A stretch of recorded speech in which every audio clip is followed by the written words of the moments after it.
যিনি ছিলেন সত্যের নারায়ণ, তিনি আবার ত্রেতাতে এলেন শ্রীরামচন্দ্র হয়ে। তিনি আবার দাপরে এলেন যিনি বিশ্ব ব্রহ্মাণ্ডের মালিক, শুধু পুরুষ নয়, পুরুষোত্তম, আদি পুরুষ, ত্রিভঙ্গ মুরারি বাঁকা বংশীধারী নবঘনস। সেই জন্য ভক্তমন্ডলী মায়েরা 10 অবতারের মধ্যে আমার কৃষ্ণচন্দ্রকে অবতারে রাখা হয়নি, কারণ উনি অবতার নয়, উনি তো স্বয়ম্ভু, উনি তো আদি পুরুষ। সেই জন্য দাদা বলরামকে রাখা হয়েছে 10 অবতারের মধ্যে, কিন্তু কৃষ্ণকে রাখা হয়নি। আর কলিতে কেউ বলে নিমাই, কেউ বলে নিমে, কেউ বলে সচিদুলাল, কেউ বলে গোরা, কেউ বলে গৌরাঙ্গ। আবার একনিষ্ঠ ভক্ত যারা কৃষ্ণ প্রেমিক তারা বললেন না না না, উনি হলেন শ্রীকৃষ্ণ চৈতন্য মহাপ্রভু। কতদিন আগে এসেছিলেন? বেশি দিন নয়, মাত্র 535 বৎসর আগে ফাল্গুনী দোল পূর্ণিমায় 1407 শকে 12 হলো শনিবার, ঠিক মধ্যাহ্ন দুপুর 12টার সময় সিংহ রাশিতে সচিগর্ভ সিংহ মাঝে শ্রীরাম নবদ্বীপ এবং মায়াপুরে তিনি অবতীর্ণ হলেন।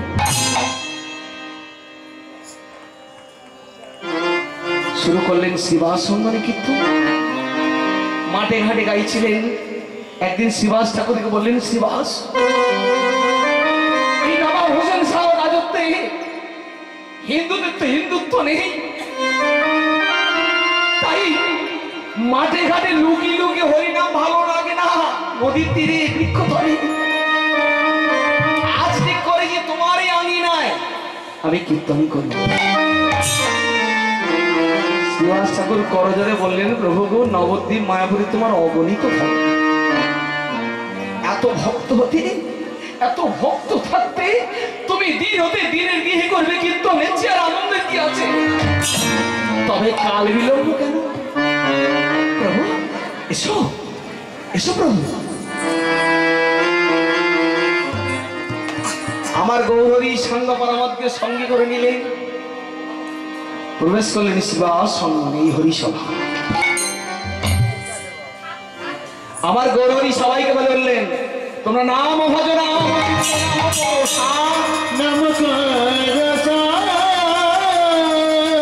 নাম বিনা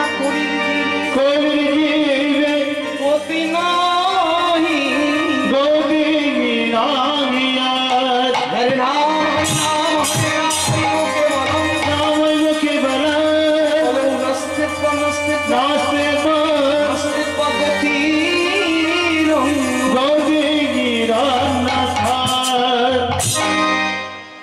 সবাইকে ডেকে ডেকে বললেন, হাই ছবি,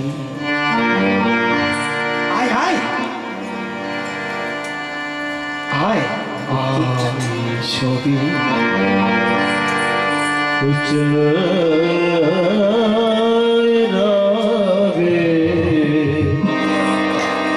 হরি হরি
নাম নিলে কি হয় জানো? তোরে যায়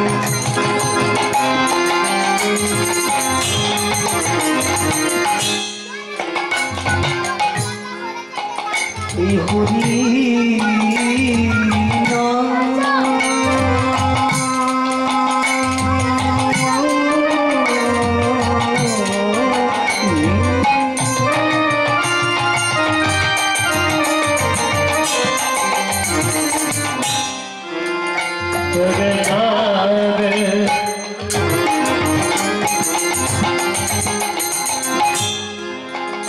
এই হরি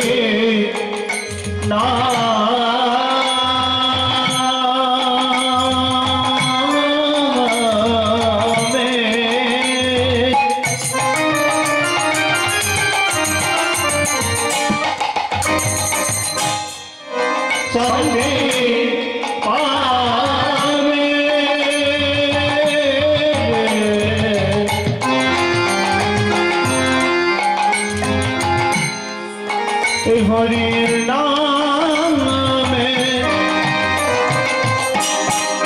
বলো না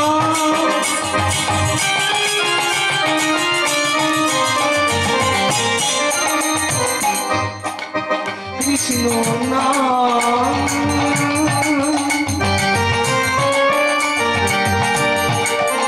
হরি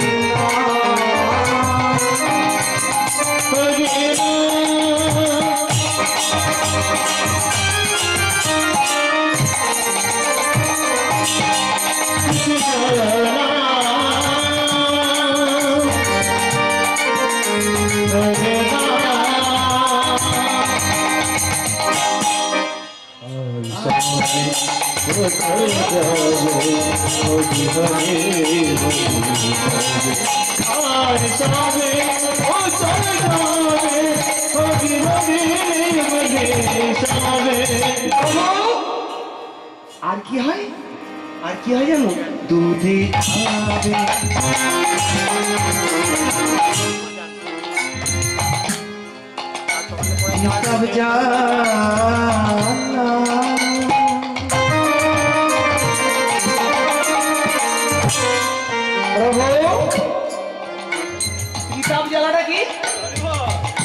কিতাব জ্বালাটা কি জানো? মানুষ পৃথিবীতে যখন ভূমিষ্ঠ হলো, ভূমিষ্ঠ হওয়ার সঙ্গে সঙ্গে তিনটে ঋণ নিয়ে জন্মগ্রহণ করে। কি? প্রথম ঋণ হলো পিতৃ এবং মাতৃ ঋণ, দ্বিতীয় ঋণ হলো দেব ঋণ, তৃতীয় ঋণ হলো ঋষি ঋণ, আর ত্রিতাপ জ্বালার কি জরা মৃত্যু ব্যাধি। ত্রিতাপ জ্বালা অনেক বেশি, মানুষের শান্তি নেই। দূরে যা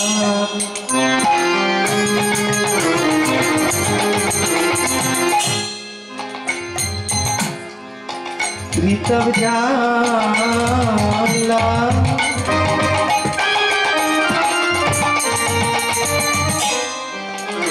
দূরে যাবে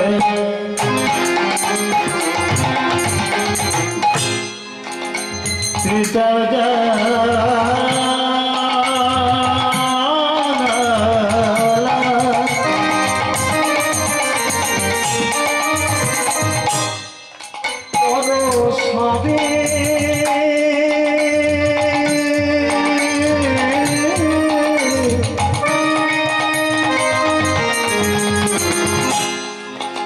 নামের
হরে রাম। শুধু ভক্তমণ্ডলী মায়েরা, আমরা সবাই দুহাত তুলে বলবো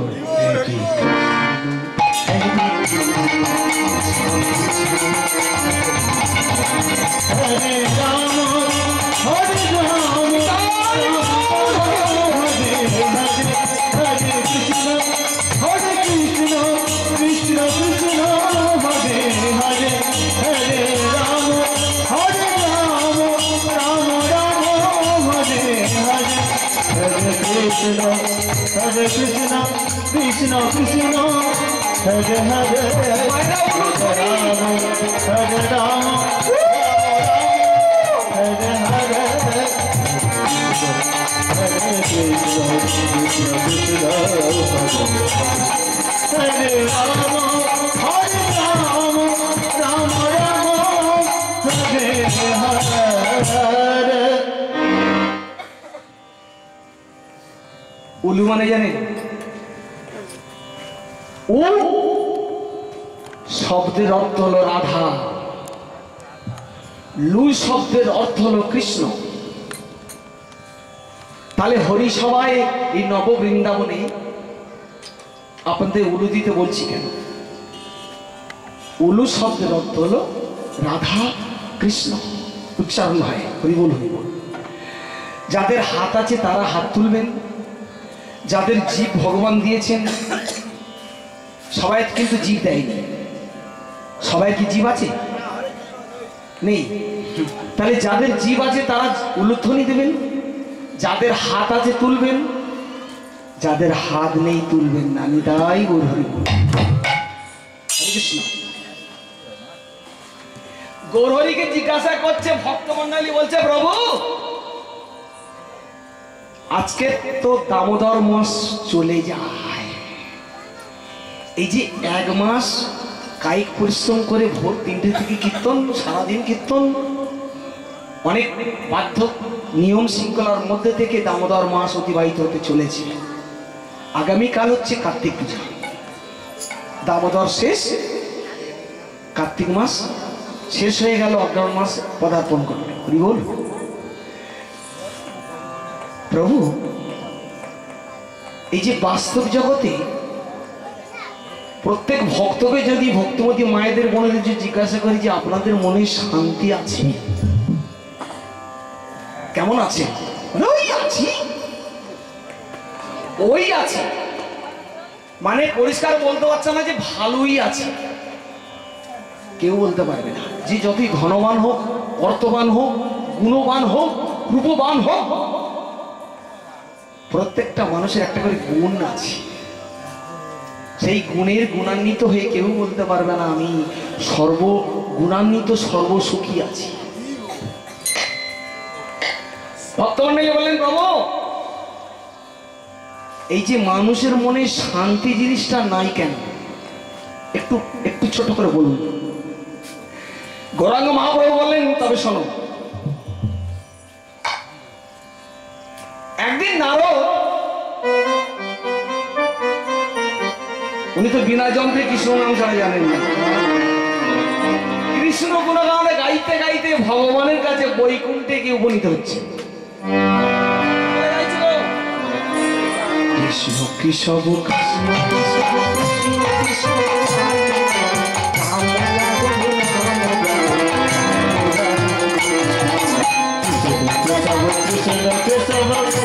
কেশব তাজিমা রাম রাঘব রাম রাঘব রাম রাঘব কৃষ্ণ কৃষ্ণ কৃষ্ণ কেশব কৃষ্ণ কেশব তাজিমা রাম রাঘব রাম রাঘব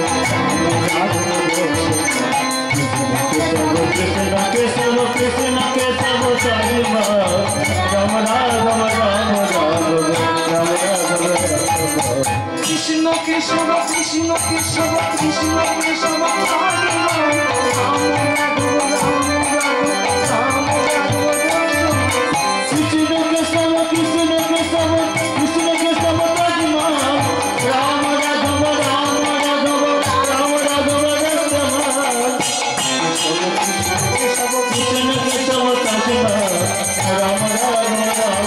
রাঘব হরে কৃষ্ণ। প্রভু, আমি যখন আসি তোমার বিষণ্ণ বদন দেখি। ভগবান কৃষ্ণচন্দ্র বললেন, নারদ, তোমার মুখের কীর্তন খুব ভালোই লেগেছে। তা বাবা, আমার মনের অবস্থা খুব একটা ভালো নয়, চলো দেখি একটু ঘুরে আসি। তা ভক্তমণ্ডলী মায়েরা দেবশ্রী নারদকে সঙ্গে করে নিয়ে ভগবান কৃষ্ণচন্দ্র একটি ছোট্ট পর্বতের কাছে গিয়েছে। পাহাড়, ছোট্ট পর্বতের উপর বসেছেন, পদতলে নারদ বসেছে, পাশ থেকে ঝর্ণার জল বয়ে যাচ্ছে।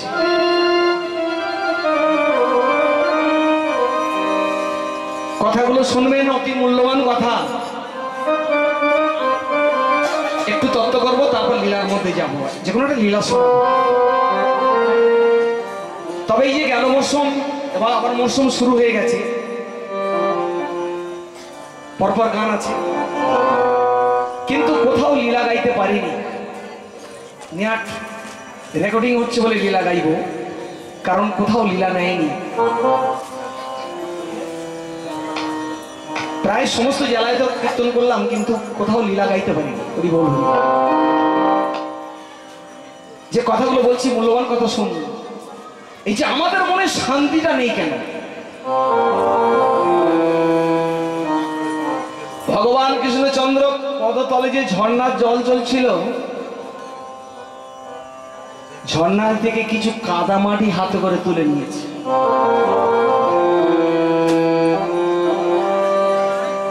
কাদা মাটি তুলে নিয়ে আমার চতুরী চূড়ামণি প্রাণ গোবিন্দ করতে করতে ছোট্ট সুন্দর একটি পুতুল তৈরি করেছে। মায়েরা, ভগবান পুতুলটা তৈরি করে নারদকে দেখাচ্ছে, নারদ দেখো তো কেমন হয়েছে। ত্রিকাল দিবসী ঋষি নারদ হাতে করে নিয়ে বলছে, গোবিন্দ এ অতীব সুন্দর হয়েছে। তুমি যে এত সুন্দর পুতুল তৈরি করতে পারো আমার তো জানা ছিল না। ঠাকুর, একে যখন সমস্ত কিছু সৃষ্টি যখন করেছো, তাহলে তুমি একটা কাজ করো, এর সমস্ত কিছু দিয়ে দাও। গোবিন্দ বললেন, দেব? বলে হ্যাঁ। তাই ভক্তমণ্ডলী মায়েরা চতুর চূড়ামণি প্রাণ গোবিন্দ সেই পুতুলকে কি করলেন? প্রথমে দিলেন মন, তারপরে দিলেন হোশ, তারপরে দিলেন সুখ, রোগ, শোক, জ্বালা, যন্ত্রণা, সমস্ত কিছু দিয়ে। নারদ একটু নির্দোষে বলছে, ঠাকুর তুমি তো সব দিয়েছো,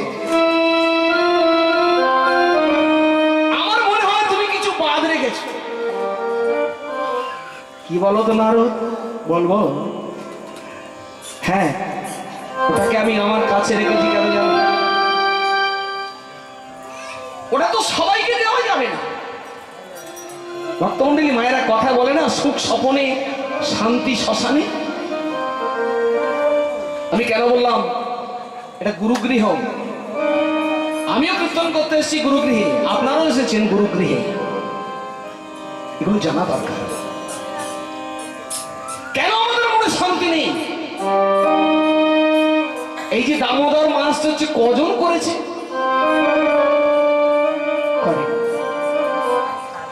মুখেই যেই যে আবার করুক, কণ্ঠে তুলসীর মালা নিয়েছি, কজন একাদশী করে? 25 তারিখে খটির বাজারে কীর্তনে গিয়েছিলাম, প্রচুর ভক্তের 4 গুণ ভক্ত হয়েছে, গান খুব ভালো, সবাই শুনছে। ভক্তদের জিজ্ঞাসা করলাম, ভক্তবতী মায়েরা একটু আপনাদের কাছে অনুরোধ করবো, একটু হাত তুলুন তো দেখি কে কে একাদশী করেছেন। একজন মা হাত তুলেছে। রে কৃষ্ণ,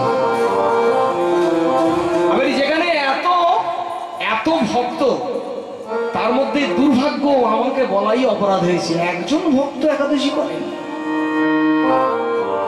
তাহলে বলুন ভক্তমণ্ডলী মায়েরা, আমার চতুর চূড়ামণি প্রাণ গোবিন্দ মান দিলেন, হুঁশ দিলেন, রোগ দিলেন, শোক দিলেন, জ্বালা দিলেন, যন্ত্রণা দিলেন, সুখও দিলেন, কিন্তু শান্তিটা কাছে রেখে দিলেন। নারদ প্রশ্ন করলেন, ঠাকুর হে গোবিন্দ, তুমি তোমার শান্তিটা তুমি কাছে রাখলে কেন? শান্তিটা ওদের দিলে না কেন? ভগবান বললেন, নারদ, শান্তি আমি তাদের দেব, তাদের জানো যারা আমার হবে, তাদের আমি এই শান্তিটা দেব। যারা আমার হবে না, তাদের আমি সব দেব। দোতলা থেকে চারতলা, ছতলা, আটতলা, বিশাল বাড়ি গাড়ি, কিন্তু শান্তি দেব না। ঠাকুর, তাহলে তোমার হতে গেলে কি করতে হবে? না, সর্বধর্মাং পরিত্যাজ্য মামেকং শরণং ব্রজ, অহং তং সর্বপাপেভ্যো মোক্ষয়িষ্যামি মা শুচ। মোক্ষয়িষ্যামি মা শুচ। অর্থাৎ সর্বধর্মাং পরিত্যাজ্য, সমস্ত ধর্মকর্ম পরিত্যাগ করে মামেকং শরণং ব্রজ, আমি কৃষ্ণ, যারা আমার হবে, আমার ভক্ত যারা হবে, এই যে আমার কাছে শান্তি জিনিসটা তাদের দেব। নারদ আবার প্রশ্ন করলেন, ঠাকুর, তোমার হতে গেলে কি করতে হবে? না, গৃহে তুলসী বৃক্ষরোপণ করতে হবে, কণ্ঠে তুলসীর মালা ধারণ করতে হবে, আর বৎসরে 12 দুগুণে 24টা একাদশী তাকে করতেই হবে। এটা মাস্ট, বাধ্যতামূলক। তাদেরকে দেব শান্তি। আমার ভক্ত যারা, তাদের দেব শান্তি, ব্যতীত শান্তি কারোর দেব না। হরে কৃষ্ণ। তাই ভক্তমণ্ডলী মায়েরা, একটা আসরে যাই 8,000, 10,000, 15,000 ভক্ত, হাত তুলতে বললে হয়তো 10-15 হাত তুললো, রাক্ষসের মতো খাচ্ছি। আমরা রূপকথায় ঠাকুরমা ঝুলিতে রাক্ষসের গল্প করেছিলাম না? এই কলিযুগে আমরাই হচ্ছি রাক্ষস। মানুষ কিনা খায়, কি বাদ দিচ্ছে? তাহলে আমরা তো রাক্ষস। তাহলে আমাদের শান্তিটা কোথায় আসে? ভক্তমণ্ডলী মায়েরা গৌরীকে জিজ্ঞাসা করলেন, প্রভু একটা নতুন কথা শুনলাম, আর একটা নতুন কথা শুনলাম। কি না? আমরা জানি সত্য 1, 2, 3, 4, কিন্তু যুগের ক্ষেত্রে দেখছি 1, 3, 2, 4। অর্থাৎ সত্য, ত্রেতা, দাপর, কলি। ঠাকুর বলতে পারো? বলো না ঠাকুর, একটু শুনি। সত্য, দাপর, ত্রেতা, কলি, 1, 2, 3, 4, কিন্তু সেটা উল্টো হলো কেন? 1, 3, 2, 4 সত্য, ত্রেতা, দাপর, কলি হলো কেন? কে সেই মহাত্মা ব্যক্তি? কার সাধনার বলে একটা যুগকে উল্টে গিয়েছিল? গৌরহরি বললেন, তবে তোমরা শ্রবণ করো। একদিন গৌতম মুনি কুমণ্ডুল হাতে অজয় নদীতে স্নান করতে গেছে। স্নান করে উঠেছে, ডুব দিয়ে কুমণ্ডুল ভর্তি করে জল নিয়েছে, নিয়ে যেতে সন্ধ্যা গায়ত্রী জপ করবেন, আপনি করছেন। এমন সময় দেখতে পেলেন একটা শোল আর শোলিনী কিছু বাচ্চাকে নিয়ে তারা ওই ঋষি গৌতম মুনি চতুর্দিকে ঘোরাঘুরি করছে।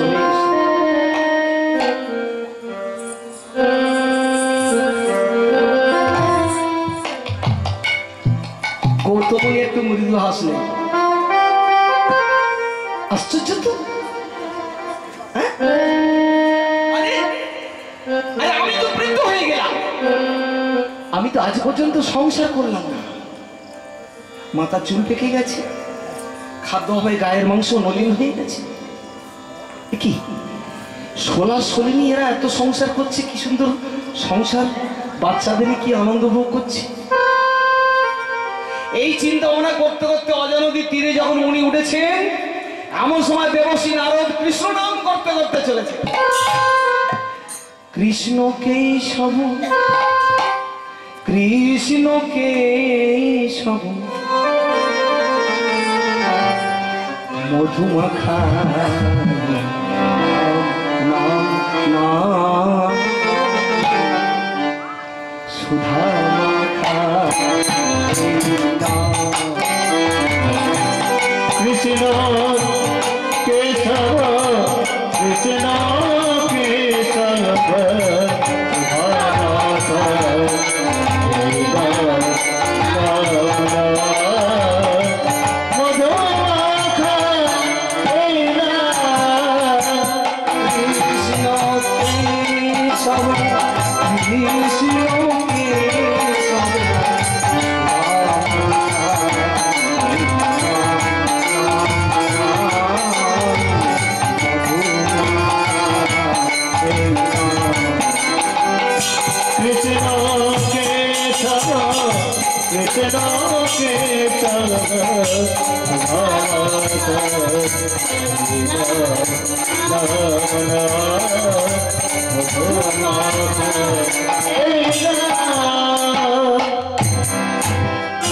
জপরে জপরে জপরে রসনা জপরে জপরে রসনা অবিরত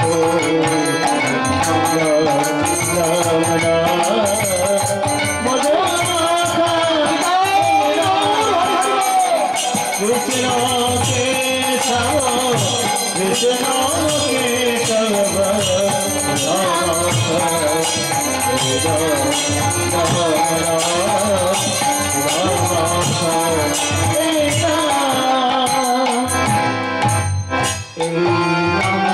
জপ হলো আপনারে রাম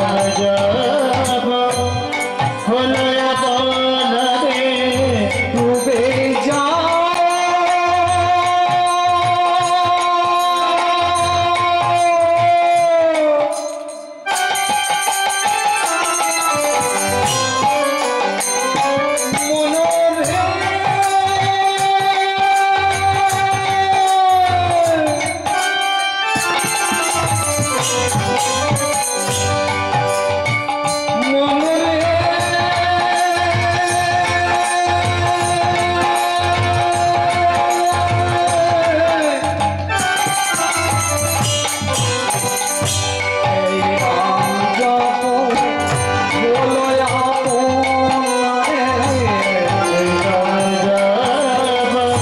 হলো আপনারে ডুবে যা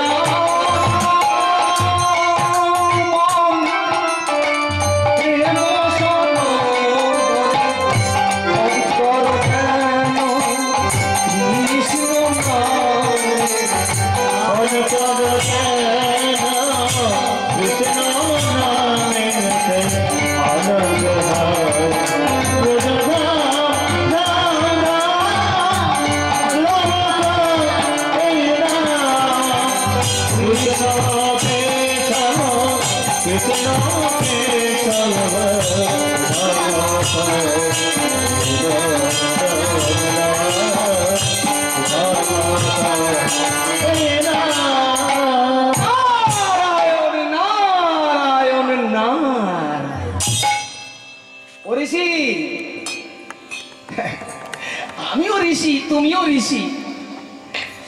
কি ব্যাপার, তুমি গঙ্গায় স্নান করে মুচকি মুচকি হেসে হেসে আসছো, নিশ্চয়ই কোনো মনে রং লেগেছে। গৌতমণি বললেন তুমি কি করে জানলে? বলে হ্যাঁ, তুমি তো স্নান করো প্রতিদিন, কিন্তু এইভাবে তো মুচকি হাসো না। তো যাকে আমি আমার ধ্যান দ্বারা বুঝতে পারছি তোমার অন্তরে অন্তরে বিয়ের বাসনা জাগরিত হয়েছে। গৌতমণি বললেন তুমি ঠিকই বলেছ। জানো না, আমি তো প্রতিদিন গঙ্গায় স্নান করতে আসি, কোনোদিন এরকম দৃশ্য দেখিনি। শোল আর শোলেনি আমার চারপাশে ঘুরছে। তারা কিমান ক্ষুদ্র প্রাণী কিভাবে সংসার করছে, সংসার স্ত্রী পুত্র নিয়ে।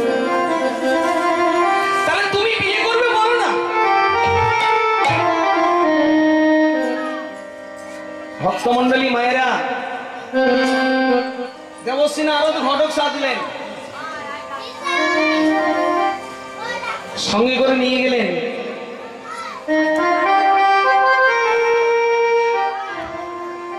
একটা বাড়িতে গিয়ে বলছে, ওমা তোর জন্য আমি একটা পাত্র ঠিক করেছি। সেই মেয়েটির নাম হলো অহল্যা। তা বলছে পাত্রটা কেমন? বলে খুব সুন্দর, খুব সুপুরুষ। বলে ঠিক আছে। এইদিকে দেবশ্রী নারদ গৌতমীকে বললেন, তোমার এই যে অবস্থা, এই অবস্থাতে কোনো মেয়ে তোমাকে বিয়ে করবে না, তাহলে তোমাকে রূপ পরিবর্তন করতে হবে। তা ভক্তমন্ডলী মায়েরা তখন হলেন মনি ঋষিরা ইচ্ছা করলে রূপ পরিবর্তন করতে পারত। সঙ্গে সঙ্গে বিয়ে করবার ইচ্ছায় গৌতম মুনি সুন্দর রাজকুমারের বেশ পরিবর্তন করলেন। অহল্যার সঙ্গে বিয়ে হয়ে গেল, সুখে সংসার করলেন গৌতম মুনির বাড়িতে। কিন্তু এর আগে একটা ঘটনা ছিল, স্বর্গের দেবরাজ ইন্দ্রর সঙ্গে গৌতম মুনির যাকে বিয়ে করেছে অহল্যা, তার সঙ্গে ভালোবাসা ছিল। যেটা বাস্তব জগতে আমরা কলিযুগে বলি, এখন অধিকাংশ ছেলে মেয়েরা ভালোবাসা প্রেম করছে না। এই যে প্রেম ভালোবাসা মহব্বত সমস্ত যুগে ছিল। কটা প্রমাণ দেব?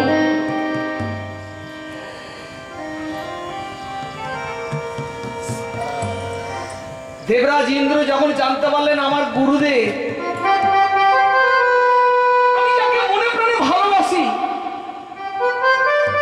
আমার গুরুদেব সেই তাকেই বিয়ে করেছে, বলে না না না, ছাড়া যাবে না, আমাকে যেতেই হবে। এমন সময় দেবরাজ ইন্দ্র কি করলেন, গৌতম মুনির বাড়িতে এসেছে। গৌতম মুনির বাড়িতে একটা বিরাট খাঁচা ছিল, খাঁচাতে একটা পাখি পুষেছিল। ভক্তমন্ডলী মায়েরা, সেই পাখিটার নাম হলো রাম পাখি। বাস্তব জগৎ আমাদের হিন্দুদের গৃহে এখন দেখছি সেই সব পাখি পোষা হয়েছে, কিন্তু না, শাস্ত্র যদি বিশ্বাস করেন, শাস্ত্র যদি মানে, তাহলে কোন হিন্দুর মোরগ মুরগি পুষতে নেই। একটু জানুন, নতুন কথা।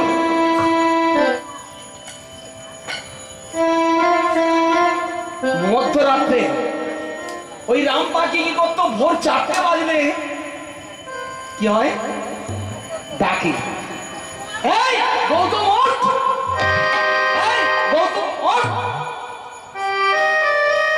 গৌতম মুনি তাড়াতাড়ি করে হন্তদন্ত করে উঠে আশ্রমে চলে যায়, স্নান করেন, আহ্নিক করে আবার আশ্রমে ধ্যানে বসে।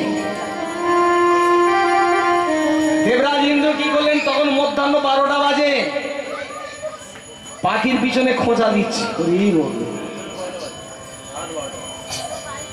খোঁচা মারতে রাত্রি 12টা, তো অসময় পাখিটা ডেকে, যাই গৌতম। যেই গৌতম ওঠ বলেছে, ওটা বলার সঙ্গে সঙ্গে গৌতম মুনি তাড়াতাড়ি করে উঠে চিন্তা করছে, কতক্ষণ বা ঘুমালাম, এর মধ্যে ভোর 4টে হয়ে গেছে, যাকে পাখি তো ভুল করবে। তা তাড়াতাড়ি করে গঙ্গায় স্নান করতে গেছে, গঙ্গায় নেমেছে। গঙ্গায় নামার সঙ্গে সঙ্গে গঙ্গা সরে যাচ্ছে।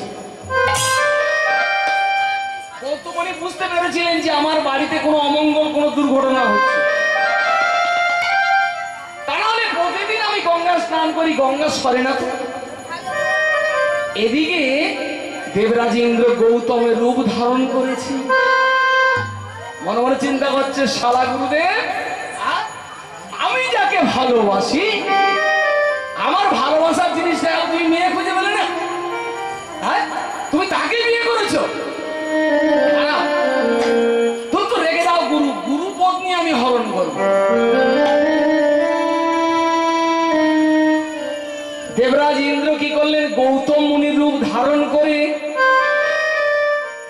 দরজায় গিয়ে টোকা দিচ্ছে, ওগো বলি শুনছো, বলি দরজাটা খুলে দাও। খুলে দাও। আল্লাহ মনে মনে চিন্তা করলেন, স্বামী আমার সবে তো গেল, আগো এর মধ্যে তুমি চলে এলে। দরজাটা ধীরে ধীরে খুলে দেখলাম স্বামী এসছে। গৌতম মুনি বেশ ধারণ করেছে, অহল্লার তো কোনো দোষ ছিল না। কি পাপ করেছিল অহল্লাকে পাষাণ হলো? অহল্লার তো কোনো দোষ ছিল না। যখন দরজা খুলে দিয়েছে স্বামী এসেছে, বলে জানো আমার অনেক দিন তোমার সঙ্গে আমি মেলামেশা করিনি, আমি তোমার সঙ্গে মিলিত হব। কি করবে স্বামীর ইচ্ছা। স্বামী স্ত্রী মিলনে মেতেছেন। এমন সময় গৌতম মুনি গঙ্গায় যখন দুর্ঘটনা ঘটেছে, গঙ্গার জল চলে যাচ্ছে, তাড়াতাড়ি ছুটতে ছুটতে আসছে। ছুটতে ছুটতে এসে দেখলেন ঘরের দরজাটা বন্ধ। ডাকতে লাগলেন অহল্লা, অহল্লা গো, অহল্লা গো, অহল্লা তুমি দরজা খুলে দাও। খুলে দাও, খুলে দাও।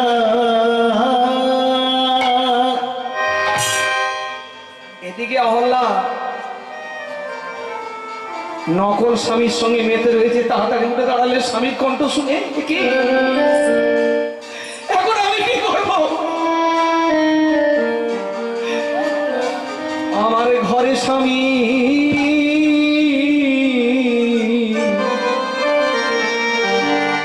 আমার বাহিরে স্বামী, আমার ঘরে স্বামী, বাহিরে স্বামী। এখন আমি কি বা করি? আমায় বলে দাও ওগো জগৎ স্বামী। আমার ঘরে স্বামী, বাইরে স্বামী। তাহলে এখন আমি কি বা করি? আমায় বলে দাও ওহে জগৎ স্বামী।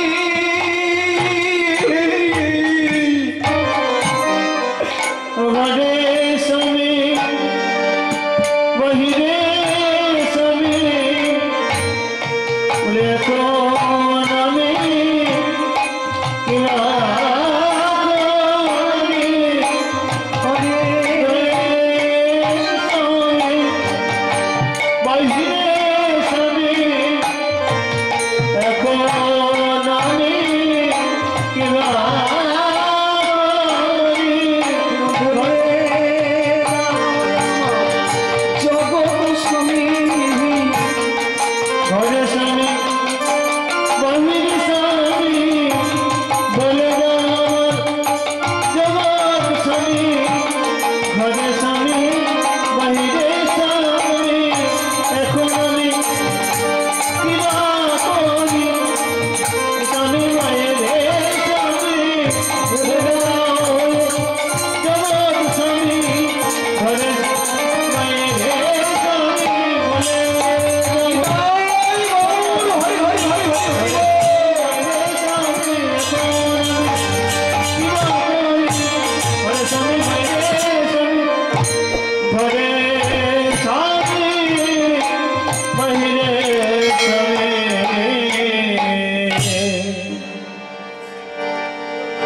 অহল্লা নিরুপায় হয়ে ঘরের দরজাটা যখন খুলে দিয়েছেন, ও মায়েরা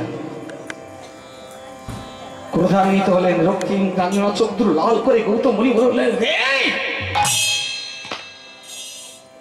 ছি! দেবরাজ ইন্দ্র, তুই আমার শিষ্য হয়ে তুই শেষকালে কিনা গুরু পত্নী হরণ করেছিস।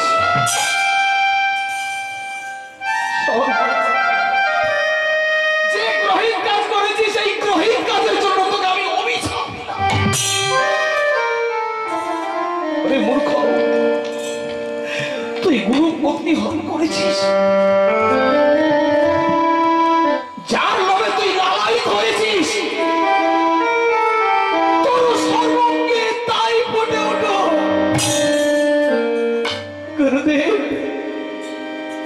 ক্ষমা করো তুমি ওই অগতি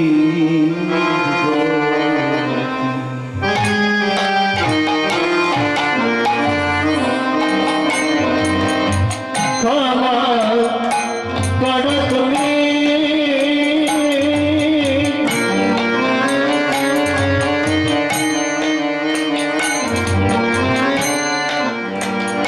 ওই যে অগতি গমতে করি জড়ো হাত হয়ে প্রণীপাত করে জড় হাত হয়ে প্রণীপাত তোমাকে পেতে ক্ষমা করো তুমি অগতি গমতে ক্ষমা করো তুমি অগতি গমতে আমাকে ক্ষমা করো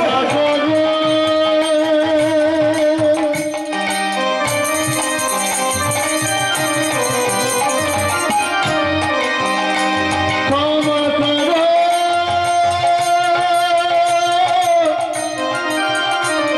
ক্ষমা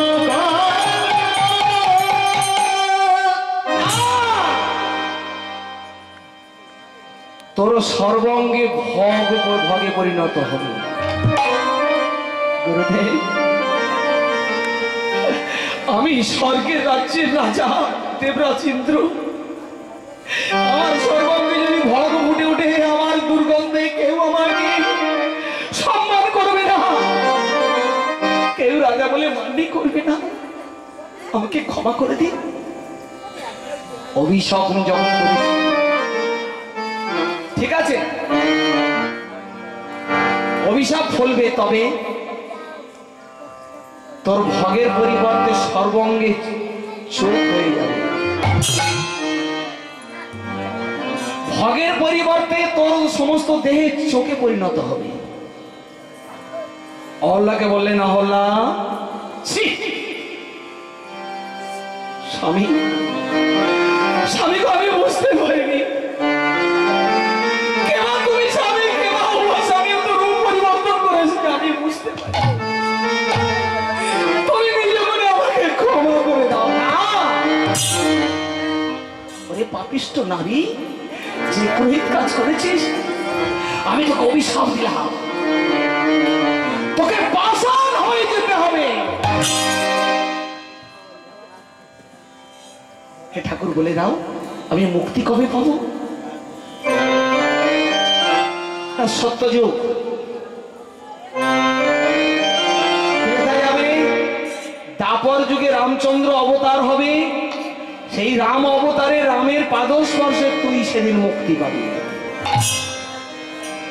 তাহলে ভক্তমন্ডলী মায়েরা, প্রথম অভিশাপ ইন্দ্র পেল। ইন্দ্রের যে সর্বঙ্গে যে ভগ থেকে চোখে এসে গেল, সেই চোখটা ভগবানের কাছে তপস্যা করে, সেই চোখটা কোথায় গেল? ওই মর্তলোকে, যেটা আমরা আনন্দ চিত্তে খাই, কি বলুন তো, কলিযুগে 30 টাকা 40 টাকা 50 টাকা করে দাম আনারস। আনারসের জন্ম হলো। দেবরাজ ইন্দ্রের গায়ে যে ভগের পরিবর্তে চোখ হয়েছিল, সেই চোখটা এই কলিযুগে আনারস হবে অবতার হলো। হরিবল হরিবল। সেই জন্যে আনারস আমাদের খাওয়া উচিত না, বিশেষ করে যারা বৈষ্ণব ধর্ম নিয়েছে। হরে কৃষ্ণ, অভিশপ্ত। এবার কি করলেন? রামপাখির দিকে বলেন, রামপাখি, তুই অসময় কেন রেখেছিস? ঠাকুর, আমার কোনো দোষ নেই, আমি তো আমার পিছনে খোঁচা দিয়েছে, তাই আমি ডেকে উঠেছি। গৌতম, শোন, তুই যেমন অসময় রেখেছিস, তোর এই স্বর্গধামে থাকা হবে না। তোকে ওই নরলোকে মর্তলোকে জন্মগ্রহণ হবে। কুলীন মুসলমানের ঘরে তুই জন্ম নিবি। তুই এখন যেমন ডাকিস গৌতম, আর কলিযুগে যখন মুসলমানের ঘরে তুই জন্ম নিবি কোকর কোক। হরে কৃষ্ণ ভক্তমন্ডলী মায়েরা, তাহলে বুঝতে পারলেন, যিনি ছিলেন গৌতম মুনি, রাম পাখি, পোষা পাখি, সামান্যতম অপরাধের জন্য কলিযুগে মুসলমানের ঘরে কোকর কক ভোরবেলা ডাকে, দেখেন না? মোরগ থাকলে ডাকবেই, দেখবেন না? হয়তো আপনাদের ঘরে আজ অনেকের আছে, দয়া করে মোরগ মুরগি পুষবেন, ওটা আমাদের জন্য না। হরে কৃষ্ণ। গৌতমুনি পাষাণ হয়ে গেল, অহল্যা পাষাণ হয়ে গেল গৌতমুনির অভিশাপে। অতি 6 মাসের শিশু যখন বড় হচ্ছে, বড় হয়ে যখন 12 বছর বয়স হয়ে গেল, যখন জানতে পারলো, পিতাকে জিজ্ঞাসা করলো, পিতা দেখতে দেখতে তো আমার 12 বছর বয়স হয়ে গেল, পাঠশালায় যখন যাই সবাই জিজ্ঞাসা করে, রে সত্যানন্দ তোর কি মা নেই? পিতাকে বলে দাও না, আমার কি মা নেই? তাহলে কি আমি ভূমিষ্ঠ হয়েছি তোমার গর্ভ থেকে? বলে না রে বাবা, না না, আমি তো পুরুষ মানুষ, তোর মা ছিল। ছিল, মা কোথায়? বলে তোর মা আছে বনেতে। এমন একটা অপরাধ করেছিল, সেই অপরাধের জন্য আমি তাকে অভিশাপ দিয়েছি, পাষাণ হয়ে রয়েছি। তাহলে পিতা উদ্ধার হবে কবে? বলে যেদিন রামচন্দ্র আসবে। সেটা কবে? এটা সত্যযুগ, এরপর আসবে দাপর, তারপর আসবে ত্রেতা। পিতা একটা যুগ পরে এটা সত্য যাচ্ছে, সত্য যাবে, তারপরে দাপর আসবে, তারপরে ত্রেতা যুগ। এই ত্রেতা যুগে রাম অবতারের, রামের পাদস্পর্শে আমার মা উদ্ধার হবে না। তবে শোনো পিতা, আমি যদি ঋষি কুমার হয়ে থাকি, আমি যদি মনে প্রাণে গোবিন্দকে ভালোবেসে থাকি, আমি যদি ত্রিসন্ধ্যা গায়ত্রী জপ করে থাকি, তবে আমি আমার মাকে একটা যুগকে উল্টে দেব। 70 পরে ত্রেতা আসবে, তারপর তারপরে হবে। হরে কৃষ্ণ। সেই সত্যানন্দ 12 বছরের বালক শুরু করলেন মহা তপস্যা। কি তপস্যা করলেন গো?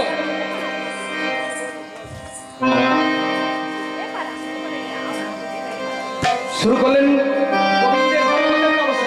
ওম নমো ভগবতে বাসুদেবায়, ওম নমো ভগবতে বাসুদেবায়,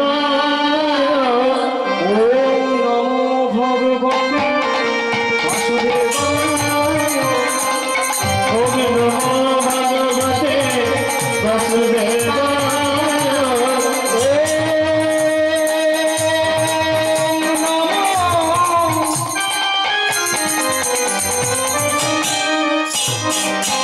ভগবতে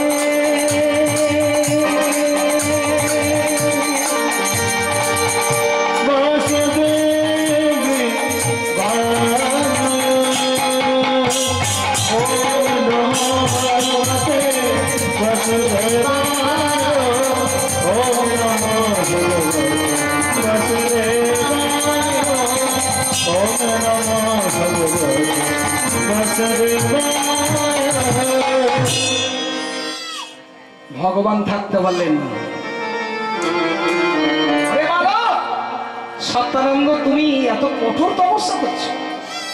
ভক্তমন্ডলী মায়েরা, প্রথমে বসে, তারপর উদ্ধ পদহস্তমুণ্ড, তারপর তাতে হলো না, চতুর্দিকে অগ্নি প্রজ্বলিত করে তার উপর কঠোর তপস্যা। অনাদি গোবিন্দ দা থাকতে পেরে কি করলেন? সত্যানন্দকে কথা দিলেন, হ্যাঁ বাবা, 70 পরে ত্রেতা হবে, রামচন্দ্র এলে তবে তোমার, রামচন্দ্রের পাদস্পর্শে তোমার মা উদ্ধার হবে। তাই গৌর হরি হরি গৌর। তাহলে আমরা কি বুঝলাম? জানতে পারলাম আনারসের জন্ম, তাই তো? আমরা আনন্দ করে আনারস খাই না? তাই ভক্তমন্ডলী মায়েরা, সত্যানন্দের আশীর্বাদে ধ্যানে তপস্যাতে একটা যুগ উল্টে গিয়েছিল। ত্রেতা যুগ আগে এলো, 1 3 2 4 হরি বলুন। তাই ভক্তমন্ডলী মায়েরা গৌরহরি বললেন, আর নয়, এবারে শুনতে থাকো।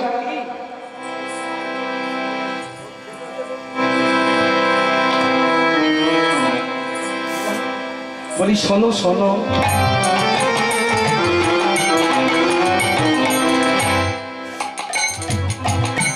নিত্যানন্দ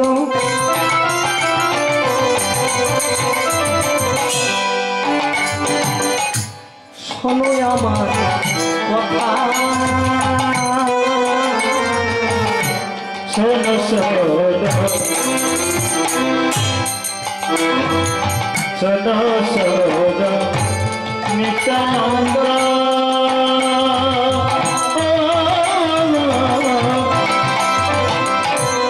শোনো আমার কথা, ভক্ত গো দূরের কথা করো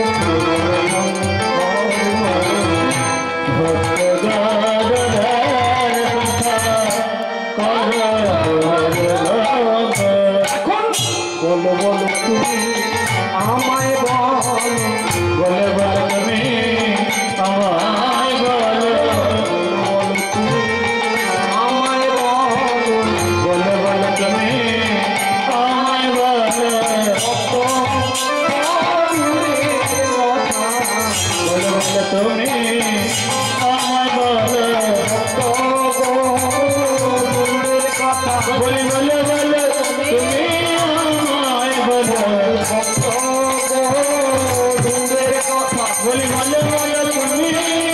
তুমি আমায় বলো, আমায় বলো, বলে বলে তুমি আমায় বলো, বলে বলে তুমি আমায় বলো।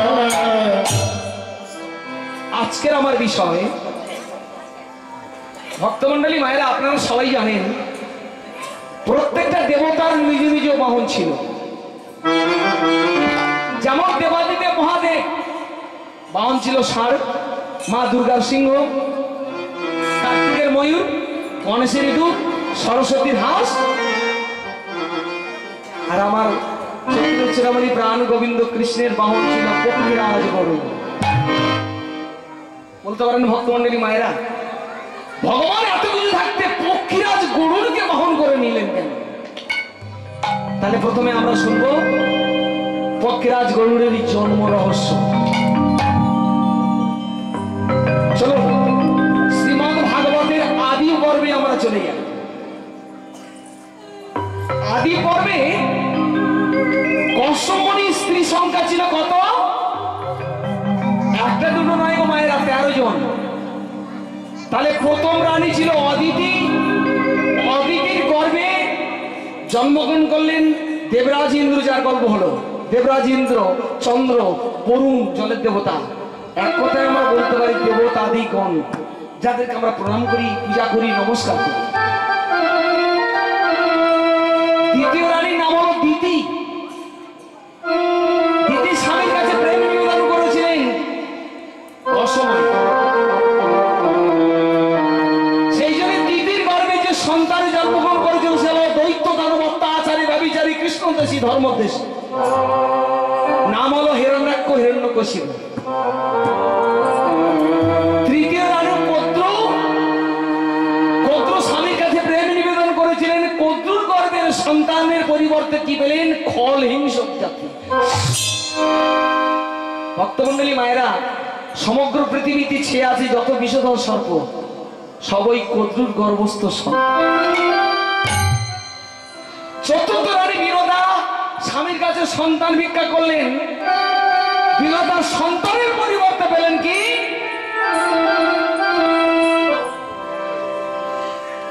দুটো ডিম। এইগুলো হলো তত্ত্ব মায়েরা। একটাই বীজ বপন করা হলো 4টে জমিতে। ওই 13টা জমির কথা ব্যক্ত করতে গেলে সময় শেষ হয়ে যাবে। 4টের কথাই বলি, যে কাহিনীটা নিয়ে হবে। অতিথির গর্ভের সন্তান হলো দেবতা, যাদেরকে প্রণাম করি, পূজা করি। মেজজন পেল দৈত্য দানব অত্যাচারী। কেন?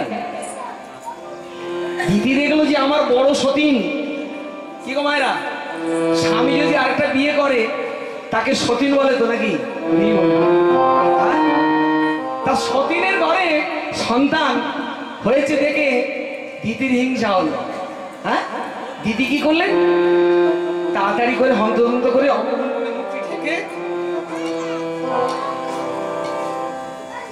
স্বামী আশ্রমে ছিল, কশ্যপের কাছে গিয়ে বললেন, স্বামী গো,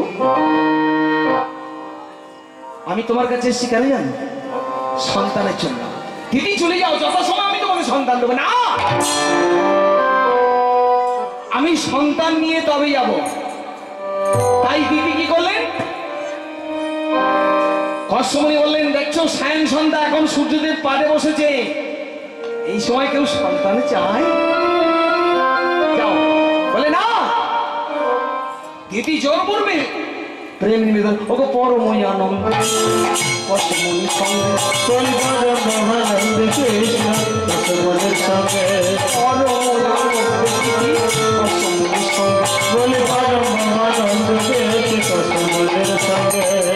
রফিকিরা করে তারা,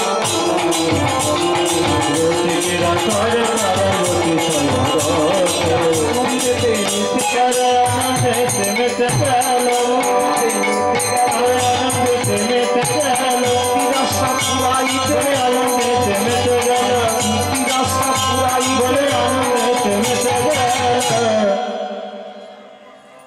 ক্রোধান্বিত হয়ে গৌতম মুনি, হরে কৃষ্ণ, কশ্যপমুনি কি করলেন? দিদির গর্ভে হাত বুলিয়ে বললেন, দিদি, সন্তান দুই প্রকারের হয়, একটা হচ্ছে কামনার সন্তান, একটা হচ্ছে কামের সন্তান। তা তুমি যখন কাম নিবেদন করেছো, জোর পূর্বে যখন সন্তান আদায় করেছো, তাই তোমার গর্ভে যে সন্তান আসবে যমজ সন্তান, সন্তান হবে কৃষ্ণোদ্দেশী, ধর্ম রাজদ্রোহী, কুলাঙ্গার। দিদির গর্ভের সন্তান, যমজ সন্তান হলো কৃষ্ণোদ্দেশী, আপনারা জানেন, হিরণ্যাক্ষ, হিরণ্যকশিপু। কদ্রুই ভুল করলেন, অসময়ে সন্তান চেয়েছিলেন, যত বিষধর সর্প। সত্যুত্তর রানী বিনোদা স্বামীর কাছে প্রেম নিবেদন করেছিলেন, জোর করবে না। স্বামী গো, আমার সতীনদের, আমার দিদিদের কেমন সন্তান ছুটেছি, গলা জড়িয়ে ধরে মামা করছি, তাও আমার একটা সন্তান। বিনোদা পেলেন দুটো ডিম। এই যে বাস্তব জগতে আপনারা বলুন, এই যে যারা গিলে খায় হাঁস মুরগি কাক পাখি, এরা গিলে খায়, এরা ডিম পাড়ে, কিন্তু যারা চিবিয়ে খায়, যাদের দাঁত আছে, তাদের কি ডিম প্রসব হয়? কিন্তু আজকে লীলাতে শ্রীমদ ভাগবত ব্যাখ্যা করলেন, বিনোদা দুটো ডিম প্রসব করেছিল। ডিম দুটো অতি সযত্নে গোবিন্দ মন্দিরে রেখে দিলেন। স্বামী দিয়েছে, প্রতিদিন খুলে খুলে দেখে। একদিন মনে মনে চিন্তা করলেন, আমার দিদিদের সন্তানগুলো কেমন ছুটে সে মামা করে না, যে ডিম মাতৃত্ব দিতে পারবে না, বাচ্চাকে প্রেম দিতে পারবে না, যে ভালোবাসা দিতে পারবে না, তাকে রেখে কোনো লাভ নেই। বিনোদা পাত্র থেকে একটি ডিম তুলে নিয়ে সজনে মাটিতে আছাড় মারলেন। আছাড় মারার সময় ডিএমএ ধর্মকে মাটিতে ধুলোর সঙ্গে মিশে গেল। সঙ্গে সঙ্গে দৈবানি হলো। দৈবানি করে বললেন, মা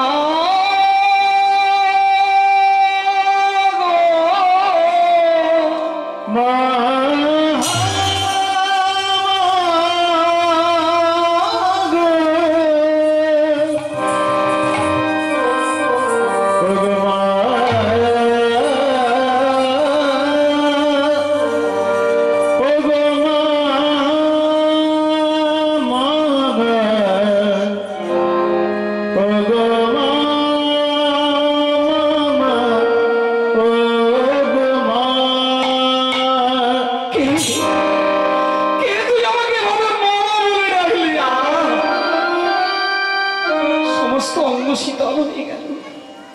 বল বাবা বল, আবার মা বলে ডাক।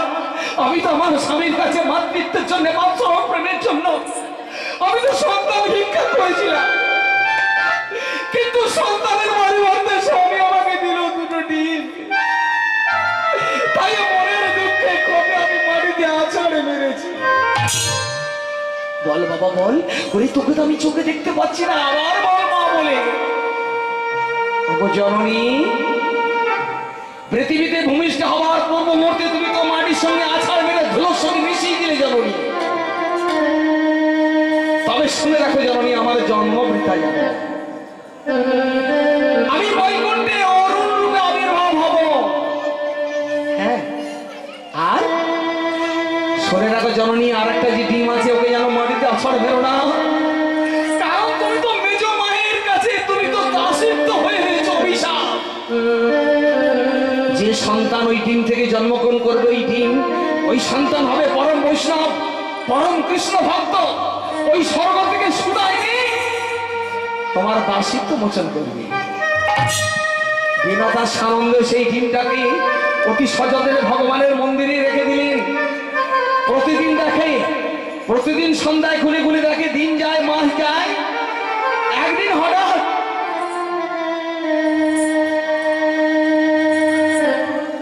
বিনতা গোবিন্দ মন্দির খুলে দেখলেন সেই ডিম আর নেই, একটি সন্তান হাত পা নেড়ে খেলা করছে।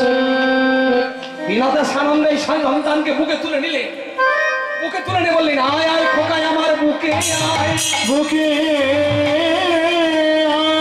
আয় আয় খোকায় আমার বুকে আয় রে, বুকে আয় রে।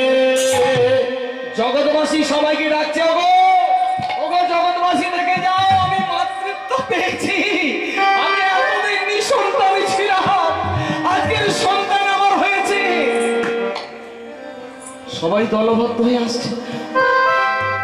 ওগো কেহ না আছে, কেহ নাই, কেহ নাই, নাচি কে যায় বলে হরি, আজকে কেহ নাচে, কেহ গায়, কেহ বলে হরি। জলকে নাচি কে যায় বলে হরি, গুলাবি মরিয়া কেহ গায় গরগর, বলে গুলাবি বলিয়ে কে হো যায় গান বলে, গুলাবি মরিয়া কেহ গায় গরগর। বলে গুলাবি বলিয়ে কে হো যায় গান বলে। ধরে আনন্দ ধরে না, আনন্দ ধরে না, আনন্দ ধরে যাবে, আনন্দ ধরে না, আনন্দ ধরে যায়, আনন্দ ধরে না, আনন্দ ধরে না, আনন্দ ধরে না,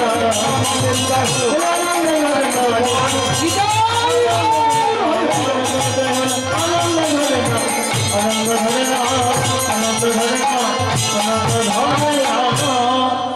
হরে কৃষ্ণ। সবাই আসছে। কশ্যমুনি আশ্রমে ধ্যান যোগে জানতে পারলেন